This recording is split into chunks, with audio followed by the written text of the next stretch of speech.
Welcome to the Business Day SME Matters digital series. My name is Dominic Kalbebe. We'll be discussing today the topic around that these extraordinary times that we're facing call for extraordinary SME support. So we'll be in conversation with Advocate Mtotolo, who's the current CEO of an investment holdings company.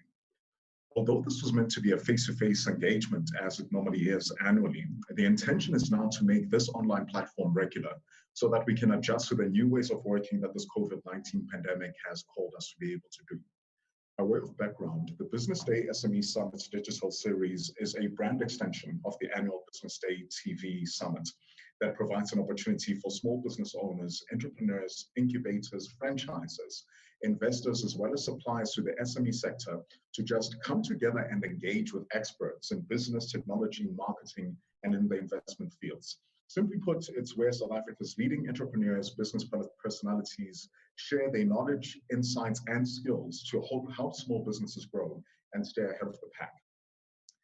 So, as if small businesses were not facing huge challenges here in South Africa pre-COVID-19, the lockdown has further added to their woes, with about 525,000 formal SMEs employing nearly 6.6 million people. There's a huge reason for government and the private sector institutions to keep small businesses active in this economy, because we understand that big businesses at this time really will not be creating more employment. They're getting tighter, they're getting smaller. And therefore, it's incumbent that we provide the right kind of support, especially to SMEs, to help them in these difficult times and also to enable them as they begin to think around turnaround and growth strategies. So the lockdown restrictions that we've faced in the past few weeks have put a lot of small businesses under strain. With cash flow and investment funding in short supply, some small business owners have been unable to pay rent, cover their utility bills, support their employees, and in very extreme cases, even be able to support their own families, given their day-to-day needs. So in this discussion, we'll look at how some of these existing and new relief initiatives that government and the private sector are providing will support small businesses and how small businesses can access these funds. Importantly, the discussion will dig deeper into the much-needed resilience and recovering strategies SME owners can practically apply to their businesses.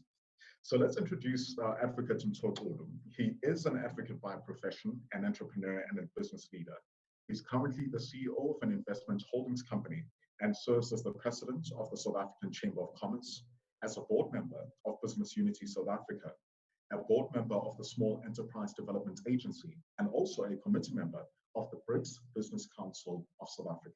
Mtotolo, welcome. Good morning, Dominic, and good morning to all the participants. Thanks for having me. Thank you, brother. So before we get into the questions, I'd love to get some of your thoughts regarding how are you reading this whole situation? What's going on within the market? What are the kinds of challenges that people are facing in these SMEs that have warranted that we are having this discussion together?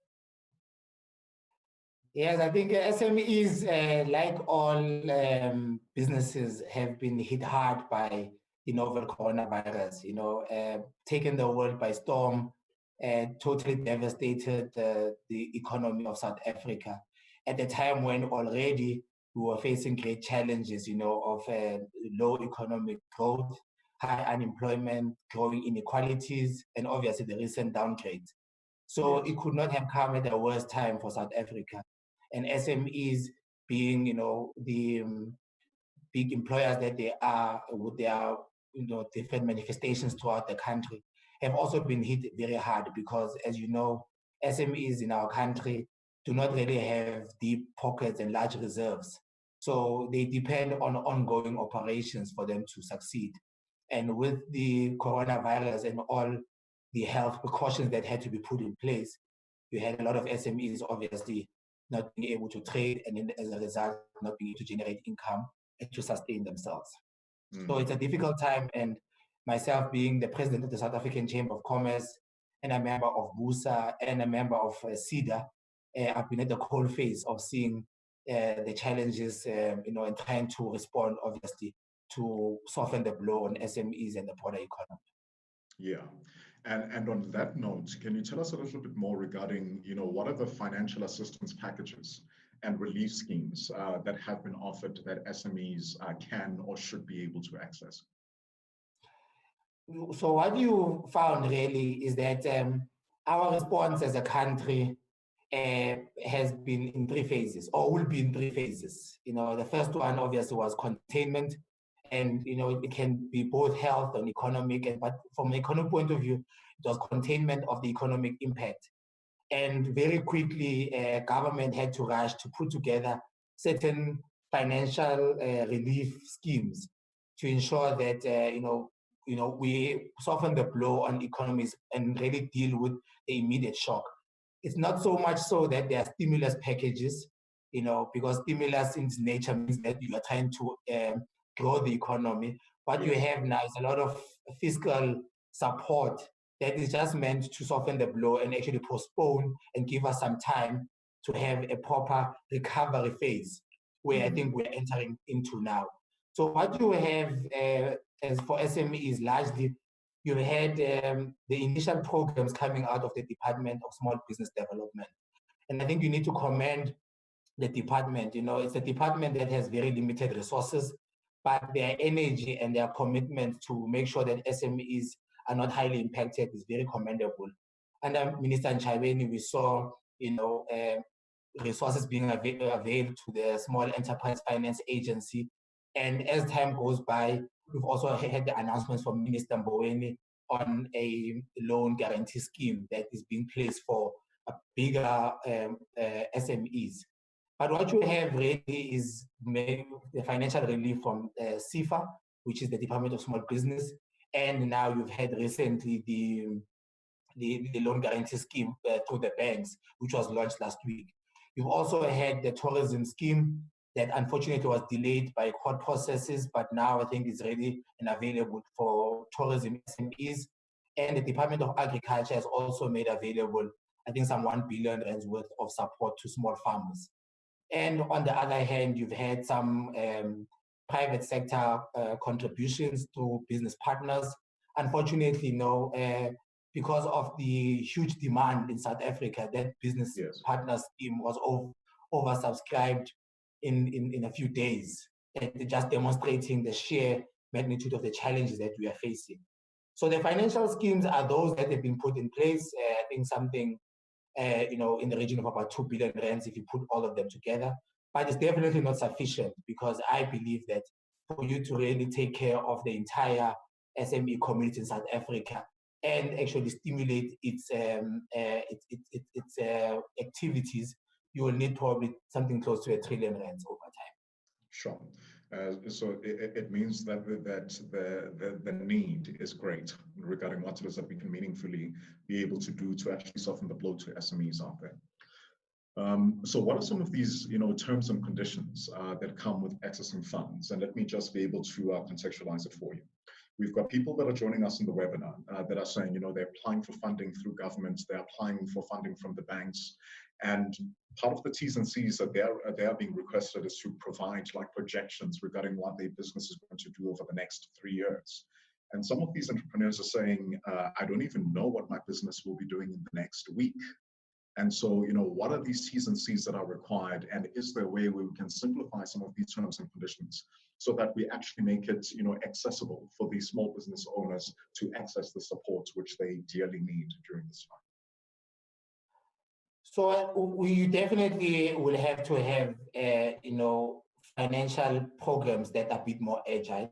It does not help that you ask SMEs for all sorts of things that are actually not necessary in the first round. As much as we need to secure all the loans, you also need to design it in a way that is not intimidating to SMEs and does not discourage the uptake of these programs. So what you really want to have is that you have to have a basic, and we should have programs and requirements that just simply allow the financiers to have a basic understanding of the business. And then once a preliminary acceptance has been made, an entrepreneur is then encouraged, obviously, to invest more time in exposing the business plan, which obviously becomes a conditions precedent for the funding. And at the end, obviously, some of the other guarantees and that might be necessary to ensure that the final disbursement takes place. So almost you want to stagger it in a way that keeps the SME involved, and you don't ask for everything at the first go, because in some instances it can be discouraging, if not intimidating.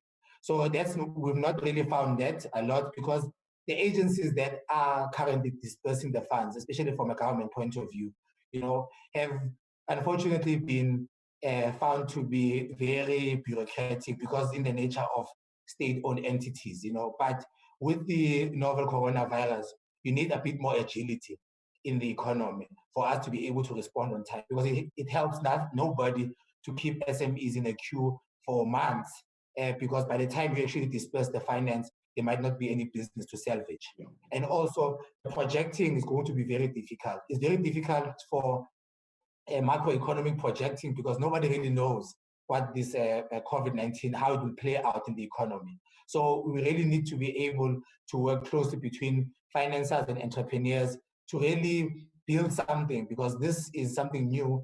It's almost crossing a bridge while we're trying to build it.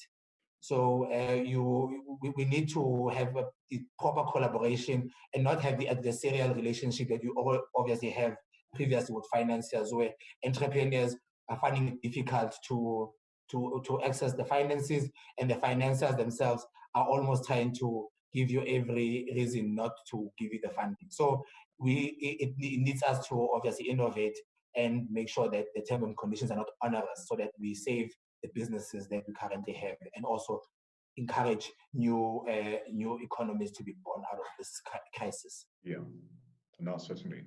And do you know if there's anything that's practically being done, from a government perspective and even from a private sector perspective, regarding how it is that we can eliminate some of these bureaucracies in order to enable the better access of funding? And I'm speaking here from the perspective of, so if we think of the South African historical context, if we think of the average SME, if we think of the average Black-owned SME that may not have access to an accountant, that may not have access to a lawyer, that may not have the financial means in order to find someone that is a professional that can help them to put a proposal together to enable them to access the funding. Are we thinking in ways that can say, how do we eliminate or mitigate some of this bureaucracy so that we make this far more realistic for the support to be accessible to SMEs? It's still early days. There is no practical example of any sort of collaboration that is responding to what is actually needed now. And I think it also comes back to what we're actually intending to do with whatever financial relief we're putting in place, and the stimulus that we are hoping that it will bring. Because if we are going to, for instance, set aside the 500 to 800 billion odd, most of it is actually not properly linked to the productive economy. So what does it cover? It covers rent, it covers employees. So in essence, it's just giving you a payment holiday to secure jobs, but there's no productive economy into it. And there's no demonstration that is linked to a particular economic objective of the country.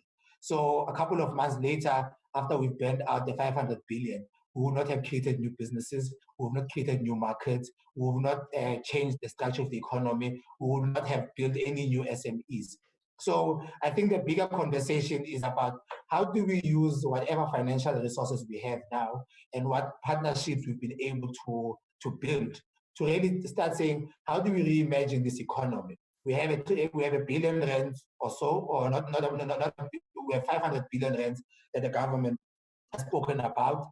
How do we use this 500 billion rands to really speak to the economy and build up the economy? And if you can just take a portion of it, 50 billion rands goes into, and remember the financial package we're talking about of 500 billion rands is not just for SMEs, but let's just talk about that amount in totality.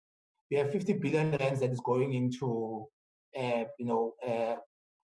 social security, which are the social grants.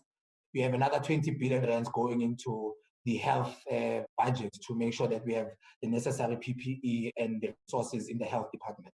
That's about 70 billion rands.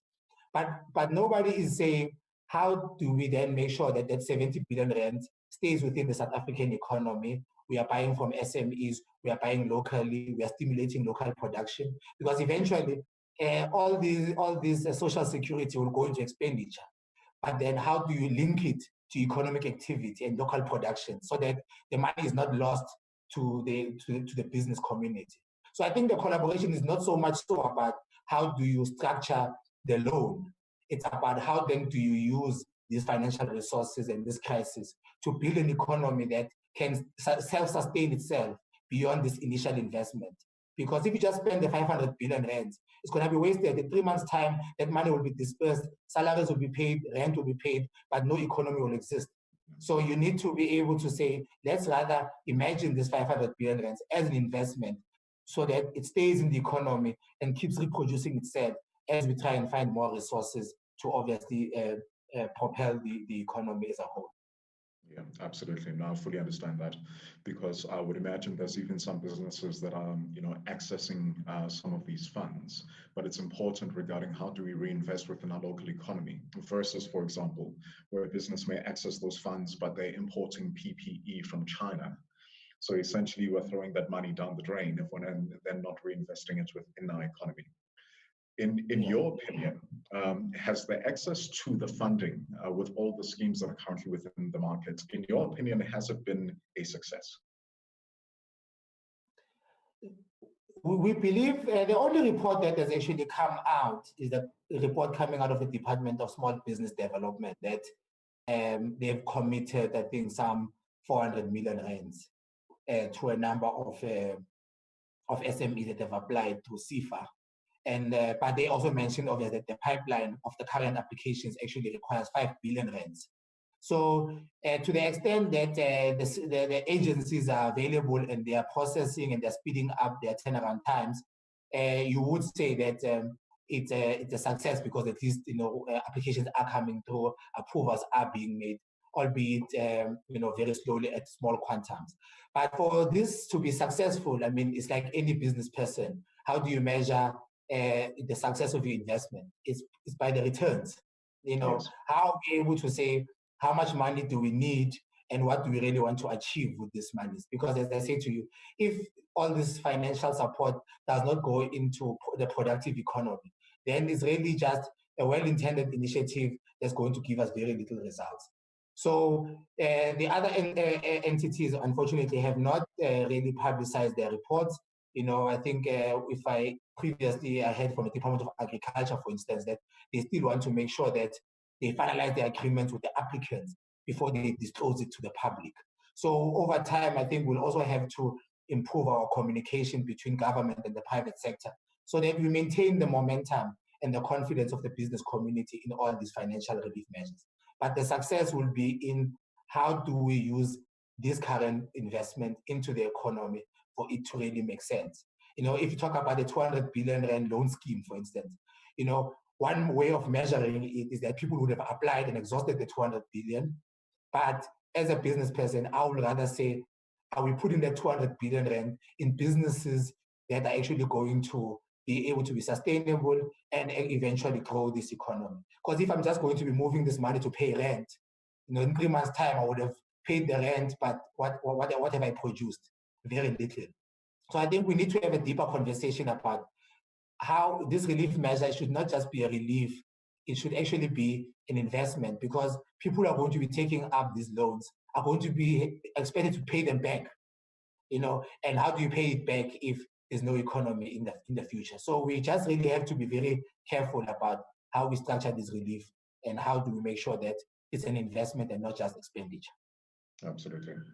There's also been a lot of speculation and frustration, I think, from a number of people regarding that, this relief, the support that is being made available. Is it actually available to all businesses that are struggling to stay afloat? Will all those businesses be able to receive help? Or, and this is speculation, will the support just be available to those that the minister, as an example, finds to be worthy of government assistance? And I'm guessing there are probably a lot of assumptions there, because I know within the media there's been around, is triple BEE a requirement for businesses to be able to access support? Is it just businesses that are deemed to have, critical services or essential services that are able to receive the help? Or is it available for all businesses that are formally organized, that are struggling and are just needing, to be tied over and receive that support?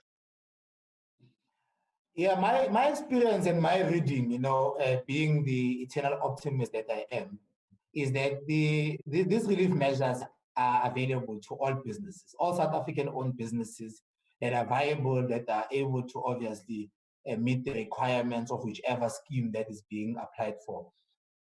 Will get the support and should get the support because, as I say to you, in the three-phased response of the country is that it's containment, which is where we are generally now, to say, how do we save the businesses that are currently operational, are currently paying their taxes, are currently providing services and employing people. So all businesses that can demonstrate that they are operational and viable should definitely get the support. As we talk about the recovery, it will mean more resources, and then how then do we build on the existing businesses that would have been able to and eligible to get all the support to rebuild the economy. And over time, obviously, the stabilization will involve how then do we see the economy as a whole, and talking about economic growth and obviously the democratization of economic activity. But there's no political consideration for all the relief measures. I mean, if you talk about the banks, I would totally be surprised if Minister Mboweni is able to dictate to the banks who they need to send the money to. Similarly, with the Minister of Small Business Development has no authority to intervene in the credit committees and the boards of CIFA to determine who politically she will want to be. I think the intentions are good, that all businesses should be supported. If you talk about the tourism scheme obviously, because of the limited resources, the minister has defined a criteria that is actually speaking to what businesses will be eligible. So the larger tourism players will not be able to access the finances or the relief measures in the Department of Tourism. However, the smaller businesses will. And there's really no political or racial discrimination. I think everybody needs to apply. And it's only when we have fact-based results can we then able to say, are we seeing any trends that we should be worried about? Because it's for to speculate and say I don't even want to apply because I will not be considered. You're not really helping all of us. I think let's have SMEs apply and let's see what the results come out and what trends they are showing, and we'll then be able to determine whether what sectors have been accommodated in what regions and in what demographics. But I think as a starting point, let us not discourage ourselves. Let us go for it. Let us access and exhaust all the available relief measures. And those of us who are in a leadership position, let's make sure that these are globally accessible to everyone who deserves them. Absolutely. And besides the financial support, what other means of support are actually out there for businesses? So over and above just the financial. There's very little that I've come across, what we'll call non-financial support. Besides that, if you're going to go back to the Department of Small Business Development, I think they have an existing agency called the Small Enterprise Development Agency, which is commonly known as SEDA, which in its nature is supposed to assist small enterprises with non-financial support, various forms of development, access to markets, so really supporting you to make sure that pre-finance or even post-finance, you're in a good shape for you to be able to run a business. But I think the South African economy is very notorious for not really being very good at supporting business and unlocking innovation. So it also shows in the way that we deploy investment. So we will rather give money to businesses that are already making money, rather than looking at what sectors do we really need to focus on where we can actually have a competitive advantage, have slow monies and slow investments such as private equity and venture capital to support businesses that might need holistic support beyond the finance only. Because there might be businesses that are not necessarily in a position to pay off short-term loans. But if we have a long-term plan as a country and we're able to support businesses that are going to be very competitive and very important for this economy over time, we need to nurture those businesses. We need to invest in those businesses, and we need to obviously eventually finance those businesses. So what you have now is really short-term response. And I mean, if you're going to be a loan in its nature will require you to have your, track record in terms of your earning capacity, surety in some instances. And if those are that sitting in the banks, I mean, you would know yourself, you would not get any funding from a bank if you don't have a track record of being financially sustainable on your own. So there's really no proper non-financial support now, and I think that's one of the big weaknesses of our economy is that we are not supporting entrepreneurs holistically. We tend to just side with established businesses, and it really limits our opportunity to tap into new entrepreneurs and new ways of doing things. Yeah. So I hope that given the, the various positions that you sit in and the people that you've got around you, that these conversations are happening. Because I believe absolutely that the South African economy has been structured in such a way that it actually does not speak to the reality of the South African economy. And that some of the small business owners, if you're using, credit record as an example, already you've eliminated a bulk of people that can be able to access that kind of funding. It doesn't mean that they're not productive. It does not mean that they're not delivering value, but they just don't have this kind of requirements that enables them to access. Even with people that they can be quite bureaucratic, and this is both for private and government, where it is people that you're doing the loan in, you're having to provide, whatever your proposal is, and you may find that these individuals don't even understand all the nuances and all the technicalities of what it is that your business actually requires for them to provide you with that kind of assistance and really give the green light in order for you to access that within the business. And really, I'd love us to now go internally within the business owners, because there is the support that can come up from outside in. But what can small business owners do from the inside out? How can I be investing in myself as a business owner? What are the things that I'm needing to do from an innovation perspective, or to have resilient strategies, or to find ways regarding how do I really ride the storm so that there is a business that I can salvage by the time we get post the lockdown period? Thanks, Dom. I think a lot of businesses obviously will be in different situations in different sectors and with a lot of factors that are affecting them. But my take is really four things that I personally, as a business person, am looking at, and the kind of things that I think are top of mind for immediate recovery, which is immediate. I'm talking about obviously anything between the next 12 to 18 months.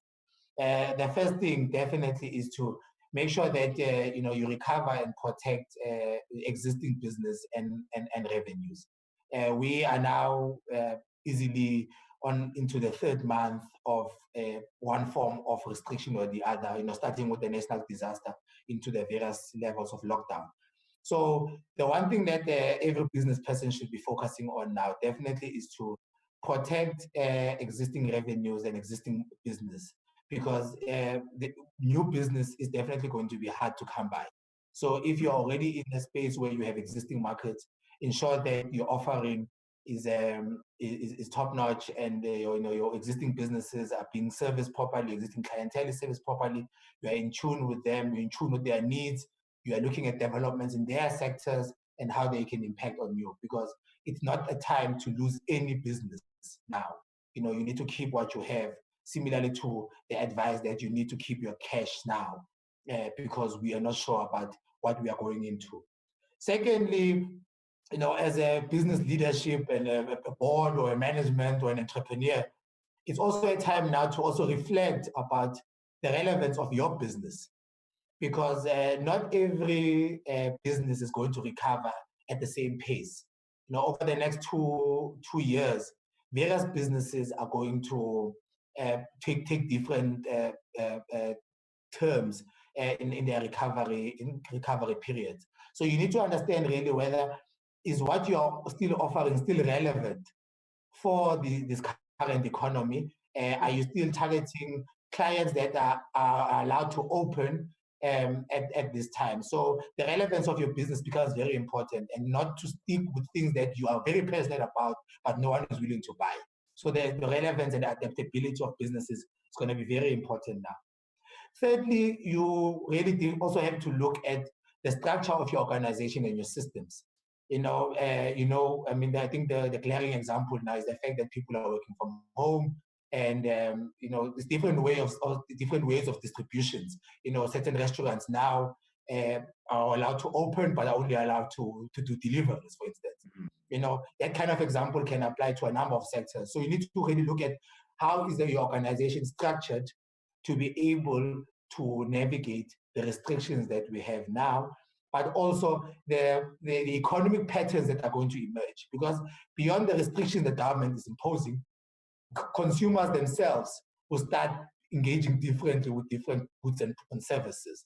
So you need to make sure that your company is structured and your systems are built in a way that are able to adapt to the new consumer behavior. And lastly, digitization is no longer a luxury now. You can't you can't do without it.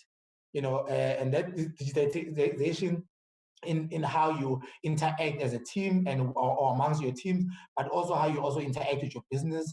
How do you get your services out there?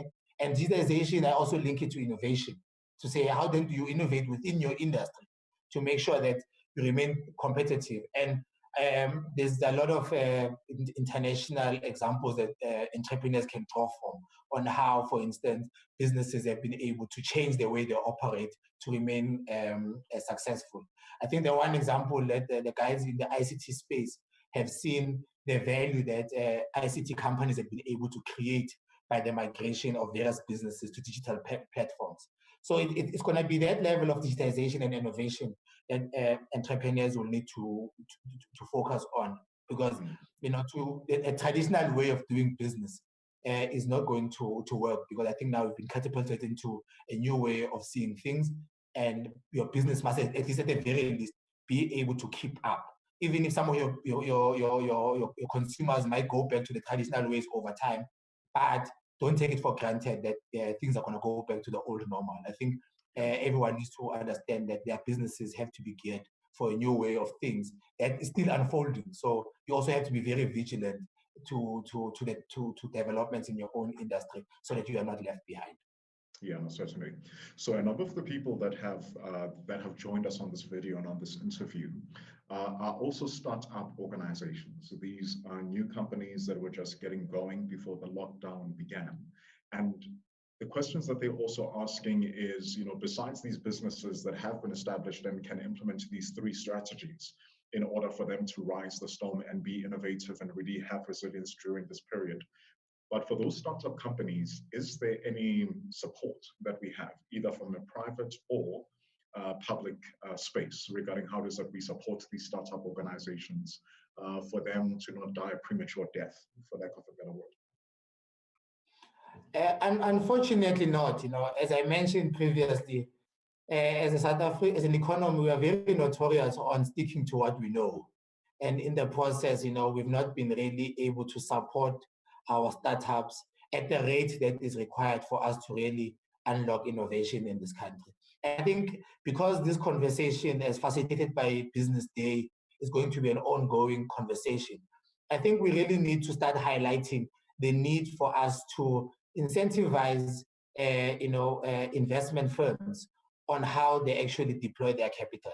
Because currently, if you're a fund manager, it's easier for you to park money on the stock exchange and wait for your returns.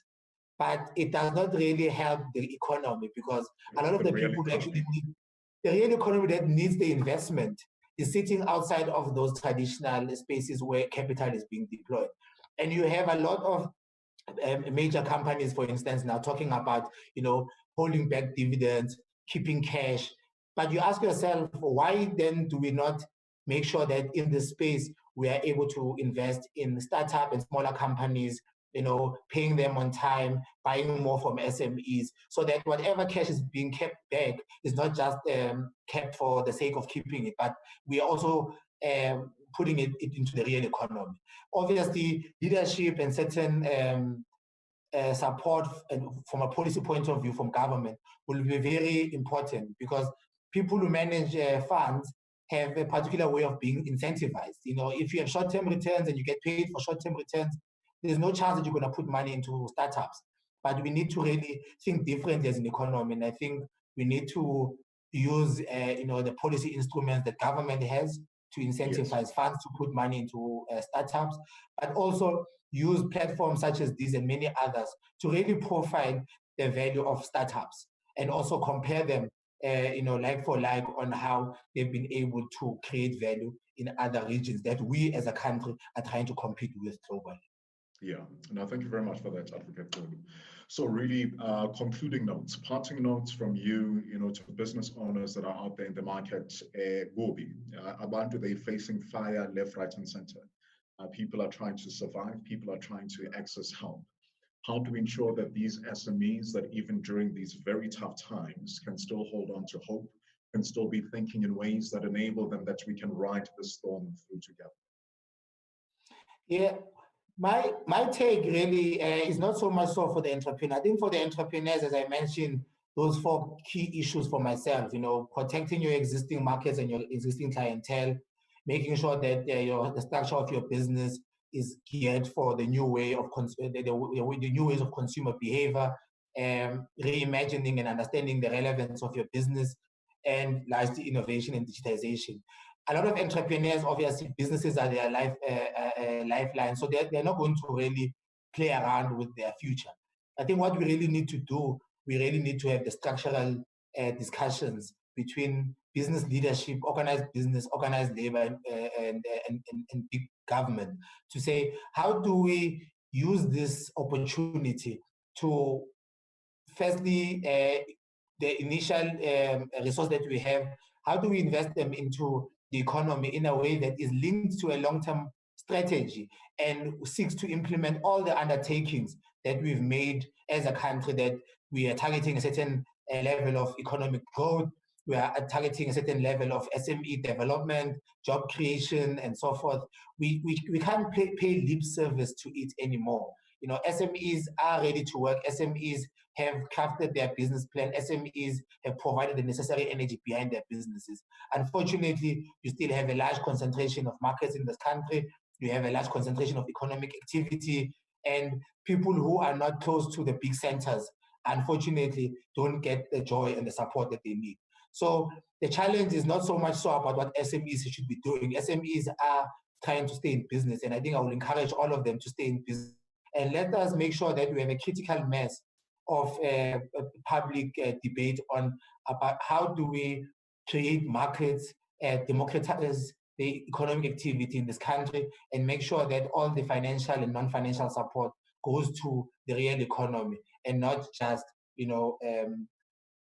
numbers that actually are not linked to a national objective. Yes, absolutely. No, thank you very, very much for your time, Advocate Gordon. Thank you very much for your insights.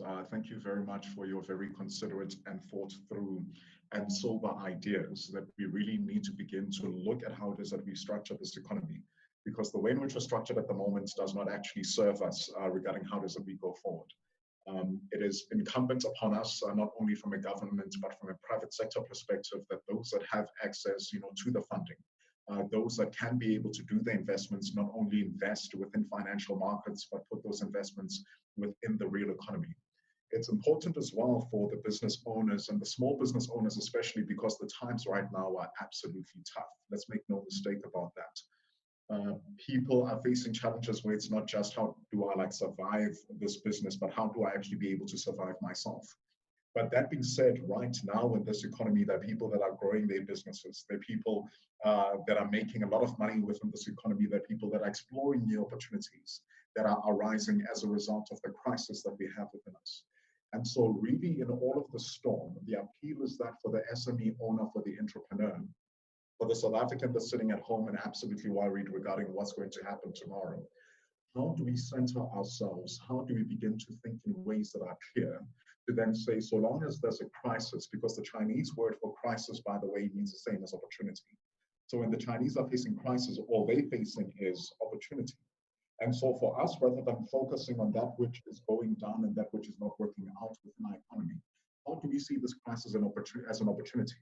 And realize that even within our businesses, as tough as things are right now, there are certain things that we can do in our corner that can be able to solve some problems for people. And as we solve problems for people, it enables us to be able to earn an income, to earn a living, to grow a business that enables us to really truly continue to grow this project that is South Africa. So thank you, Advocate Claudia, for joining us on this Business Day SME Summit Matters digital series. It is the first of its kind, and we intend for it to really be a permanent feature as we go forward and as we embrace these new ways of working. We thank you for your time, we thank you for your insights, and we thank you for all the contributions that you've made for us today. Thank you. Keep well. Thank you.